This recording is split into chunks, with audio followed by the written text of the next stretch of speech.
Estamos de volta com o nosso bate-papo, essa conversa aqui com a Farah Chamma. Farah, on the first block, we kind of talked about who you are. Very briefly, I know, about how you grew international, let's say, and how you discovered Brazil.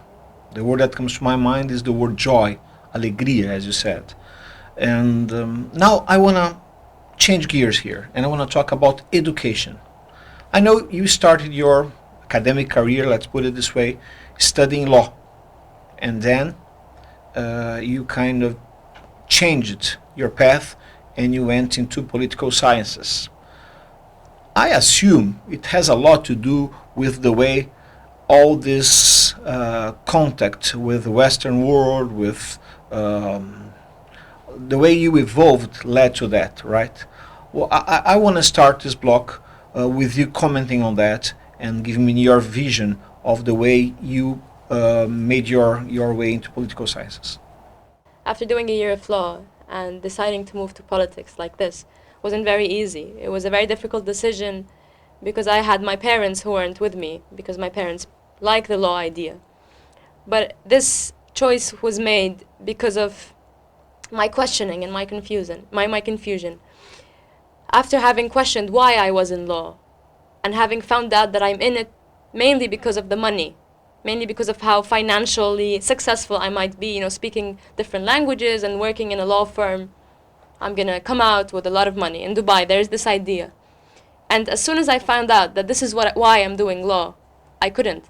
Let me have a detour here in our talk. When we were preparing the questions, there was something that came up. I mean, have your parents somehow influenced on your decision of choosing the law career? And also, I was going to ask you about the environment, because you mentioned Dubai so much and how diverse the place is.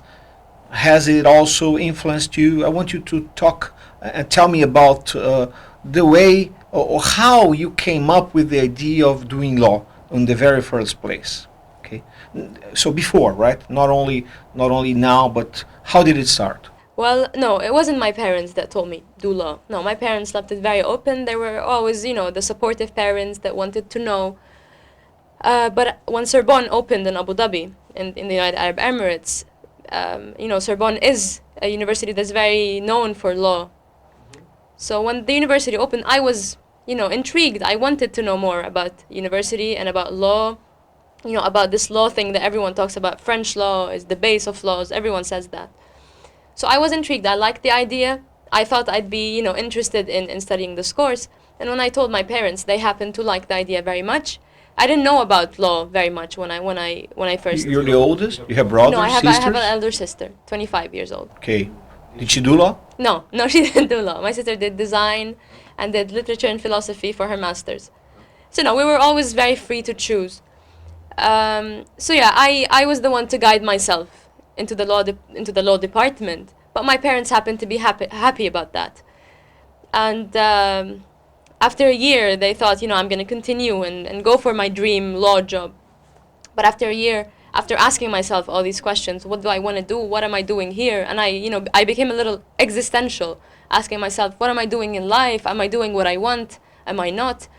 I decided to do something that I think would help me with my poetry and would help me in understanding the situation in the Arab world, especially, the political situation, the complicated stuff we have. That would be my next question, but I'll try just to fit it in now, because you mentioned about being a Palestinian.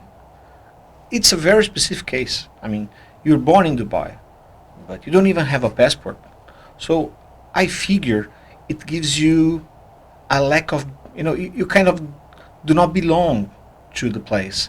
And that, of course, may influence who you are and your poetry, right?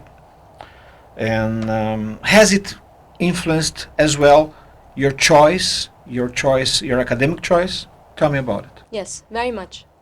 Being born in Dubai and being born very far from Palestine, but at the same time having a Palestinian identity, having a Palestinian accent when I speak, was always very confusing.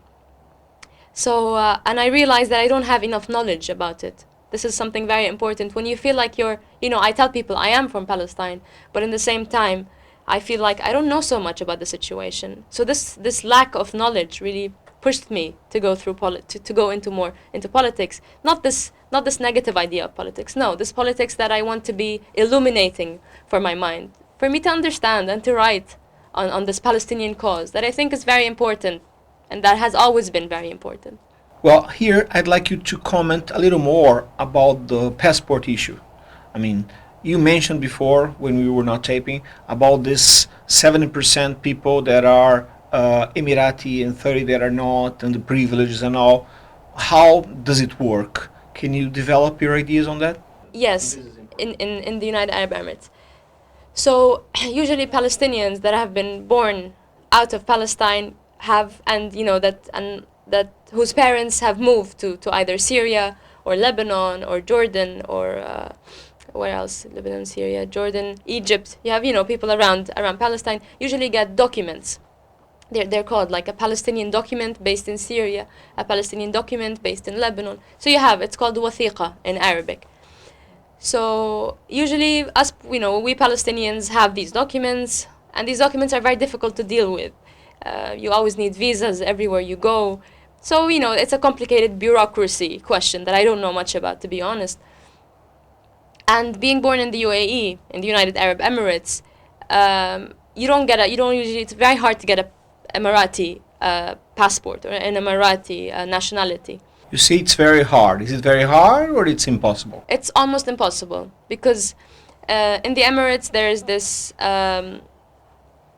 this difference between the nationals of the country and the others. And the nationals of the country in the Emirates form almost 20%. I looked it up. It's not 30, it's actually 20 to 30% of the whole population. So 80%, almost 80% of the Emirati population are from outside, are foreigners. So it's very hard to give nationalities to everyone, I guess, and even if you're born there. So there's this very special situation. How does immigration work? Can I simply go and move to Dubai? To go there, usually people go there to work. Mm-hmm. This is the Emirates is usually an attraction, a job attraction. So usually people move there to get a job. It's never a permanent stay in the Emirates. You always feel like you go there to work, to study, and then to leave. There's this feeling, I don't know, maybe it's my own personal feeling. So the point is, those who are Emirati, who are born there, nationals, they have privileges, is that it? Yes, they do. They're the nationals, they're considered to be the nationals of the country. In terms of education as well? In education, they have more chances of getting scholarships.